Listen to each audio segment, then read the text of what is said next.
अस्सलाम वालेकुम। आप देख रहे हैं के न्यूज चैनल इंटरनेशनल। यूट्यूब पर हमारा चैनल सब्सक्राइब कीजिए और रहें दुनिया भर की खबरों से बाखबर। लिए चलेंगे आपको तांलियावाला थाना गढ़ फतेह शाह के नवाही इलाके 455 गांव बेसे, जहां की रिहायशी बेवा खातून और उसकी यतीम बच्ची को यरगमाल बनाकर नामालूम मुसल्ला मुलजिमान घर का सफाया कर गए। पुलिस थाना गढ़ चोरी और डकैती की वारदातों पर काबू पाने में बुरी तरह नाकाम। इस पर रिपोर्ट करेंगे हमारे नुमाइंदे अली हसन साबरी। जी साबरी साहब बताइएगा।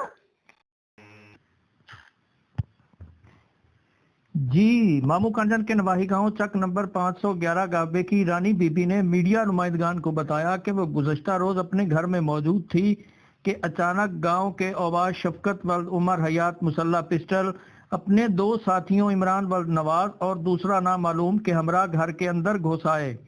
गन पॉइंट पर उठाकर नामालूम मकाम पर ले गए, जहां शफकत 2 रोज मुसलसल अपनी हवस का निशाना बनाता रहा, जबकि इमरान और नामालूम निगरानी पर मामूर रहे। मुतासरा दोशीज़ा के मुताबिक वो वहां से मौका पाकर फरार होने में कामयाब हुई। मुतासरा खानदान का मुल्ज़मान के खिलाफ कार्रवाई अमल में लाने का मुतालबा। जी।